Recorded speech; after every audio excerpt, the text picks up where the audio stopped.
What's up, everybody, and welcome to an all-new episode of Casters of Horror. I'm Chris Mess. I'm Shane, and this week we're tackling the ultimate fish out of water story, Slay. Slay Queen. Yes, this is a 2024 film, which is a Tubi original. This is written and directed by Jem Gerard. It stars Ryan A. Taylor, Heidi in Closet, Crystal Method, and Caramel.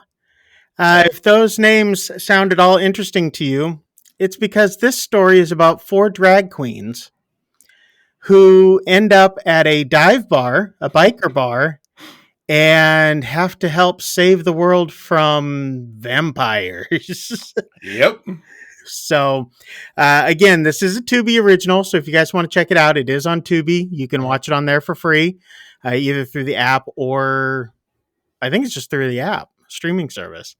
Yeah, I mean, I watched it online on the Tubi website. So. Oh, okay. Okay. I just have the apps on like everything. So okay. I'm like, I didn't know how else to get it. Anyway, yeah. So we've got the 4 drag queens. They end up at this biker bar due to thinking that they were ending up at one bar to do their drag show. And ended up getting booked at an entirely different bar with close to the same name. Yeah. But anyway, all hell breaks loose when one of the regulars gets bitten by a vampire, and then it just becomes a stab fest after that. Yeah. I loved this film. Yeah. I absolutely loved it. Everything about it. I thought that the double entendres were clever.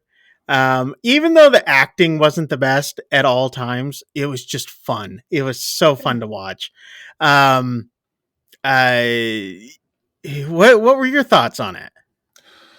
I think this is one of the funniest movies I have seen, period.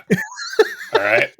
Like, there is probably a dozen times during this movie, right? I watched it late at night. I'm trying to have my little nighttime snack, and like every time I'd go to take a drink, you know, I'm about choking on, you know, my water, right?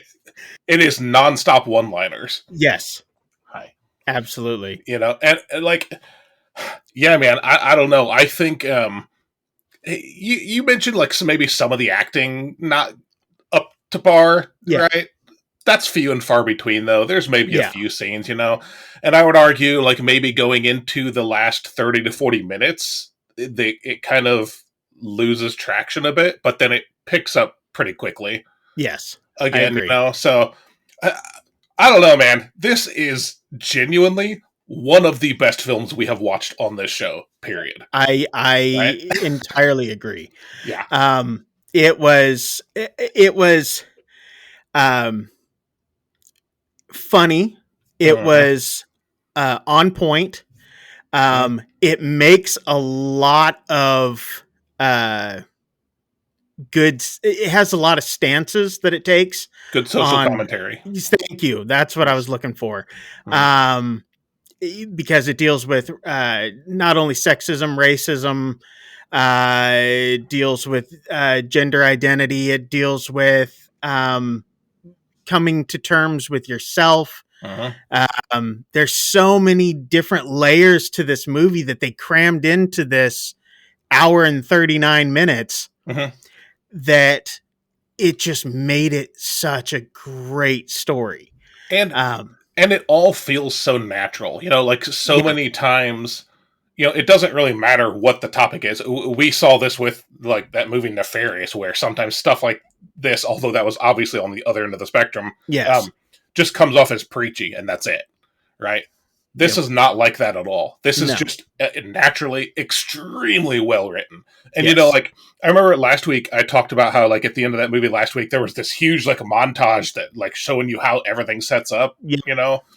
In this film, you know, when when there's something that maybe you missed, or there's a plot point that was like, oh, that's how that happened. It does this quick flashback, and it's like, that makes sense, Yeah. And yeah, it's just like the pacing of this movie is so good. I think the acting is actually really well done, for the most part, other than maybe a few scenes. But yeah, there was a couple little parts where you're just like, that was a little forced. yeah, For the most part though, it was so well done. mm-hmm. The director of this had also done an episode of Orphan Black, Echoes. Also did an episode of Nancy Drew, Motherland, Charmed. Did Day of the Dead, Winona Earp. So they've done a few things. I mean, it looked really, really good. Oh yeah, and that's another thing I'll say. When you said you wanted to do this one, and I saw that it was on Tubi as a Tubi original, I was like, ugh, what are we getting ourselves into? Yeah, but man, this one was impressive, very impressively shot. It doesn't look like a budget film or anything. No. I'm not saying that it was a low budget film, but no. I mean, usually if you think Tubi, you think free, you think B comedy, B type movie. And I'm not saying this is an A-list type movie, but only because there aren't A-list actors. That's correct. Correct. It looked it. It was written like it. I mean, the cinematography alone in it was so good. Oh man, there are some pretty good practical effects, and there's some really good, like action fight scenes, right? Very, very well choreographed action fight scenes. And then like there's this, I'm so hesitant to say much because this is a movie you have to experience, right? But in spite of all the really amazing fight scenes, there's this part in the middle of the movie where all the characters are just standing in doorway, and then they start describing things that are going on outside. One of the funniest parts of the movie, right? And I am so glad that they chose to not actually show what was going on. Yeah, because they're literally describing the horrors that are going on outside. Yes. And doesn't someone say, wow, if this was a film, the budget you would have to have in order to do the effects. Oh, I didn't hear like that. Yeah, there was something along that line. It was the short lady. Oh, she's okay. like, wow, yeah, the budget that you'd have to do these effects. They're just describing everything. Oh my god, they kicked his head off in slow motion. Yeah.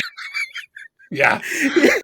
The whole movie is just peppered with like those one-liners that are just so good too. It's I mean, look, first of all, I know that when we do this, we don't necessarily watch movies that came out this year, right? And so I will say a couple things here. One, this is for me absolutely the best movie we've watched this year. Yeah. Right.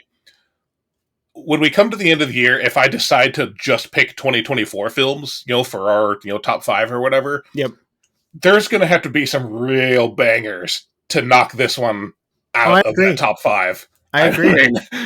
Wow. I agree. Yeah. It was that good. Yeah, let us know what you guys think. Have you guys checked out Slay? Are you gonna check out Slay? Please check out Slay. You need to check out Slay. It is so good. This is, and I'm really excited to see more from Jem Gerard, the writer and director of this. Yeah. And okay, not every movie needs a sequel. All right. There was one line at the end that I felt like maybe could have been a potential setup, right? And I'm just saying, not that it needs it, but if they were to do a second one, absolutely on board with it. Oh, I'd be there. Yeah. I'd be there. I'm there. No hesitancy. Well, let us know what you guys think of Slay. Put it down in the comments down below. And while you're down there, make sure to hit like and subscribe. And yes, Queen.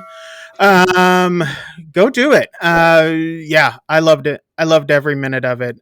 Me too. And I would highly recommend it to anybody. So anyway, big kudos from us. Yes. So until next week, I hope you guys enjoyed it. I know that we did. That's it. So that's it. I'm trying to wrap this thing up and not figure. I just want to keep talking about this movie more. Seriously, I could honestly go on and on and on about this film. So seriously, just go watch it. All Yeah, right. yeah. Do yourself a favor, just go watch this movie. Go do it. All right. Well, we'll see you guys on the next episode. Until then, I'm Chris Mess. I'm Shane. Get See the ya. hell out of here. We'll see you guys.